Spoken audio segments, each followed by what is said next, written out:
아우 저런. 이름 모를 새 한 마리가 푸드덕댑니다. 제자리만 뱅뱅 도는 것이 한쪽 날개가 다친 듯합니다. 안타까운 마음으로 다가가지만 새는 더 놀라 푸드덕댑니다. 그러더니 풀숲으로 숨어버립니다. 내가 경솔했던 것일까요? 안타깝지만 도와줄 수가 없습니다. 잠시 후 다시 가본 그곳엔 새털이 엉망진창으로 흩어져 있습니다. 요즘 들고양이들이 많더니 사냥당하고 만 것 같습니다. 도와주지 못한 것에 대한 죄책감마저 생겨나고 말았습니다. 왜일까요? 우리 사회의 단면이 오버랩되는 것은 지금 우리 사회를 바라보면 야만의 시대로 회귀하는 위태한 새의 모습 같습니다. 새는 한쪽 날개만으로는 날 수 없습니다. 게다가 새는 날개 끝에 힘으로 나는 것도 아니지요. 날개 전체와 몸통에 골고루 균형을 갖추어야만 날 수 있는 것입니다. 그럼에도 어이없는 것은 우리 사회가 한쪽 날개만으로 날 수 있다고 믿는 것이지요. 게다가 날개 끝에만 온 힘을 기울여 푸드덕하지요. 그러니 푸드덕 제자리만 맴도는 것입니다. 그러다 사방에 널린 고양이들에게 깃털을 다 뜯길까 걱정됩니다. 얼마 전 젊은 시절 민주화 운동에 투신했던 원로 신부님을 만났습니다. 이젠 모르겠어. 그렇게 애써왔건만 도대체 세상이 변한 건지 만 건지. 세상은 변할 줄 알았어. 그런데 이놈이나 저놈이나 다 기득권이더라고. 신부님은 무력감에 빠지신 것 같았습니다. 그래도 자비로운 미소는 잊지 않으십니다. 그래도 신부님은 예언자 역할을 해오신 거예요. 예언자는 선포자지 혁명가는 아니잖아요. 한비자는 나라의 멸망에 대해 말합니다.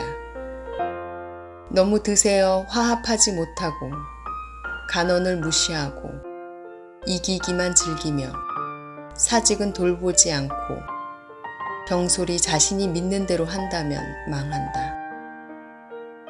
이른바 국뽕에 가득 찬 이들은 반발하겠지만 이 시절에 너무 적절한 교훈 아닐까 합니다.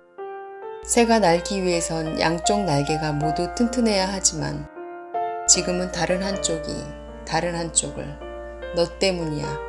너 때문이야 하고 힐난합니다. 그리고 날개 끝만으로도 충분히 날 수 있다고 허언합니다. 반대쪽 날개면 이유 없이 좌파 빨갱이라고 합니다. 반대쪽 날개면 이유 없이 극우, 보수, 꼴통이라고 합니다. 그렇게 극단으로 편향된 결과를 우리는 알고 있습니다. 북한이라는 한심한 나라를요. 한쪽 날개로만 푸드덕거리다가 겨우 숨만 헐떡거리는 꼴을 보이고 있지 않습니까? 그 한심한 나라와 비교될 수 없을 정도로 발전했음에도 아직도 우리는 해방 이후의 혼란한 야만의 시대를 벗어나지 못하고 있습니다. 아직도 좌익이니 우익이니로 기득권을 차지하려 자기 학대의 시대에 멈춰 있습니다. 그래서 사람들은 이놈이나 저놈이나 다 똑같아 하며 외면합니다. 그러나 너도 틀렸고 너도 틀렸어 라 말하는 양비론은 비겁합니다. 그럼 정답은 뭔데? 하면 숨어버리는 게 양비론입니다. 양비론이란 양 날개의 힘줄을 끊어놓는 행위에 불과합니다. 힘을 북돋아야 합니다. 균형을 맞춰야 합니다. 여객선이 좌초되지 않으려면 균형수가 충분히 채워져 있어야 합니다. 한쪽 엔진이 꺼진 비행기로는 정상적 운항이 불가능합니다. 자유롭게 나는 새는 몸 전체의 균형이 올바릅니다. 백범 김구 선생님은 말씀하셨죠. 나는 우리나라가 세상에서 가장 아름다운 나라가 되기를 원한다. 가장 부강한 나라가 되기를 원하는 것이 아니다. 오직 한없이 가지고 싶은 것은 높은 문화의 힘이다. 아름다운 나라, 높은 문화의 힘을 갖는 나라. 이런 나라는 양쪽 날개의 균형을 잘 맞춘 나라를 말합니다. 문화적 다양성이 생체 에너지가 되어주고 생각과 사상의 다양성으로 포용 에너지가 넘치는 나라를 말합니다. 포용성이 커지면 작은 목소리에도 귀를 기울이고 작은 사람들에게도 세심함을 갖게 됩니다. 그러니 그 자체가 문화요. 그 자체가 확장된 미래 사회입니다. 그럼에도 아직도 6, 70년 동안이나 죽은 아이 불화를 붙잡고 이념 논쟁을 하고 있다니 한심할 따름입니다. 언제 아름다운 나라를 꿈꿀까요? 때로 그런 도전을 받을 때가 있습니다. 기도 생활이나 열심히 해. 세속에는 관심을 가지지 마.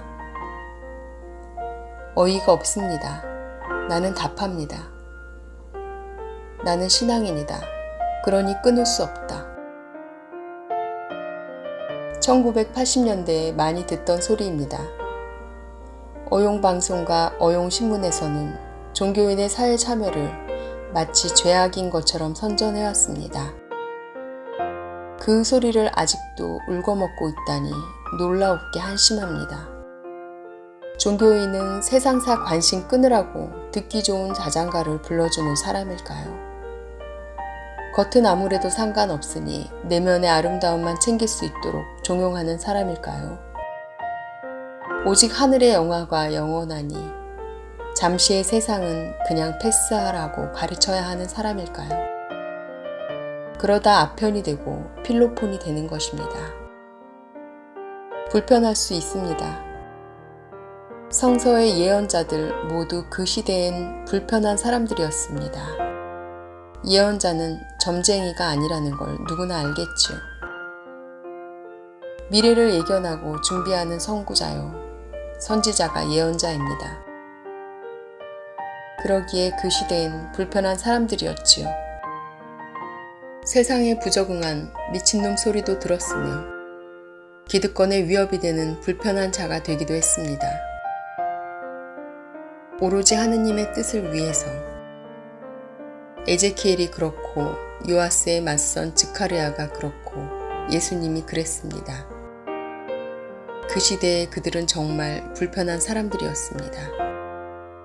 그러니 우리가 제공하는 불편함이란 하느님 편에 선 불편함이어야 할 것입니다. 나는 우리나라를 정말 사랑합니다. 김구 선생님의 말씀대로 부강함으로 다른 나라를 누르는 나라가 아니라 문화로 아름다운 나라가 되기를 바랍니다. 더 이상 죽은 아이 불알 잡고 쌈질하는 야만의 나라가 아니었으면 합니다. 들고양이의 먹이가 되었을지도 모르는 이름 모를 그 새는 어쩜 한쪽 날개가 다치지 않았다면 지금도 마음대로 하늘을 활강하였을지도 모를 일입니다. 그리고 그놈은 자기 새끼에게 하늘을 나는 법을 전수해 주었겠지요. 나도 계속 그러길 바랍니다.